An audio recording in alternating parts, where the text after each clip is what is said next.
I'll start my speech in 3, 2, 1.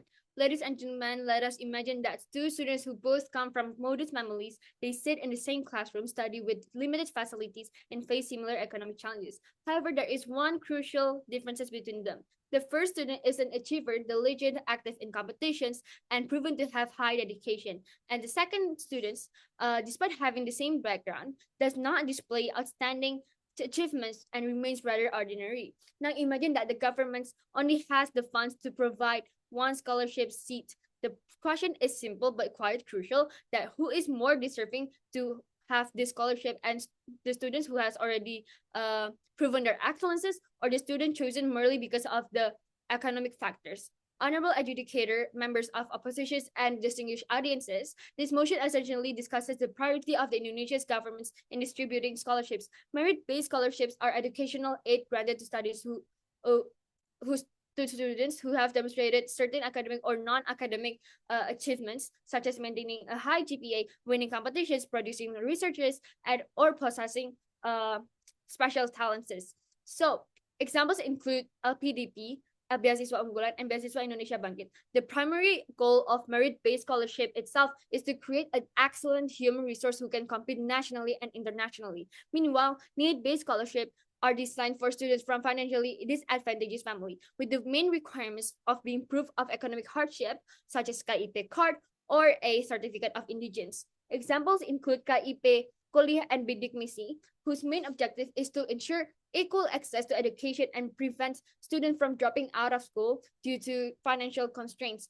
Therefore, this motion means that the Indonesian government will place merit-based scholarship as the top priority in education policy, as they are considered more strategic for developing quality human resources, while need-based scholarships will still exist, but no longer be the main focuses. So now let's come into our first argument. So as the Indonesian government, we must view scholarships not merely as social aid, but as a strategic investment to build an excellence generation. The data speaks for itself that in 2023, LPDP awarded scholarships to 9,964 recipients, with 59.4% studying domestically and 40.6% abroad. Their destination universities were not just any universities, but top world institutions such as the University of Melbourne with 853 recipients and University College London with 727 recipients.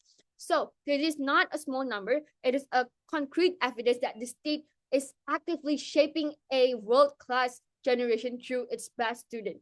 So why is this important? Because high achieving students already have a proven track record. They have demonstrated excellence, discipline, and commitment to learning. And this means that when the government invests money in them, the risk is significantly lower. They are not only likely to complete their studies successfully, but also to produce valuable research, innovation, or contribution. Many LPDP alumni have returned as researchers, professionals, and even entrepreneurs who create jobs. On the other hand, if the government prioritizes scholarships purely based on economic background without considering performance, the risks are really higher, and academic outcomes may stagnate, dropout rates may rise, and the efficiency of public spending could decline drastically. And next, by prioritizing merit-based scholarships, the government enforced the principle of meritocracy. So now let's come into our second argument. We're going to talk about meritocracy. So what is meritocracy? So it means that success is determined by effort, hard work, and achievement, not by family background or economic status. This is essential because for shaping a competitive national mindset. Imagine the impact if scholarships were mostly granted only because of poverty. The message sent to the younger generation would be, you don't need to achieve much as long as you are poor, you will be helped. This clearly weakens the motivations that scholarships should function as a reward system, recognizing those who work harder. And as example would be the Universitas Brawijaya 2025 scholarships requiring a minimum of GPA of 3.5. And because the university wants to ensure that scholarships funds goes to those who are truly serious about their education, not to those who simply pass by. If the government firmly prioritize merit-based scholarship, they will understand that if they want state support, they must prove themselves. And this is how we build the golden generation 2045, a generation that does not merely rely on aid, but strives for excellences itself. And ladies and gentlemen, we cannot ignore that this world is in an era for an era for race for talent, and countries like South Korea, Singapore, and China became global leaders because they invested in their brightest students, sent them to the world's best university, and brought them back to build industries, create innovation, and share public policy. So Indonesia is already taking steps in that direction. Programs like LPDP and beasiswa Indonesia Bangkit provide full tuition, living allowance, and research grants, and even publication funding.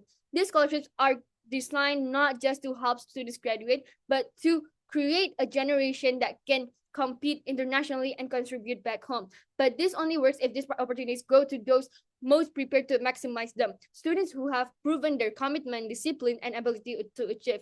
Merit-based scholarships ensure that the government's investment leads to real results, such as graduates who finish on time, graduates research, innovate, and contribute directly to Indonesia's progress. And let's be clear, this does not mean ignoring students from families with financial challenges. Programs like KIP Kuliah, BOS, and PIP already guarantee that they can access education. But when it comes to scholarships that carry Indonesia's name to the global stage, we need to send the students best equipped to represent us and bring back world-class knowledge. So I believe that as the proposition team, has clearly shown why merit scholarship must be prioritized, and we have demonstrated a concrete comparison itself.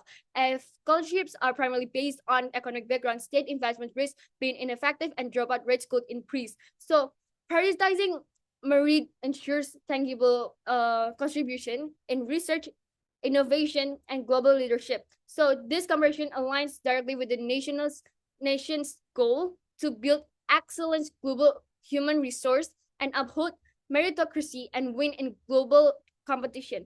Therefore, it is clear that the proposition team has proven the urgency, consistency, and long-term impact of this policy. And thus, there is no other choices that the proposition team must win this debate. Thank you. 7 minutes, 12 seconds.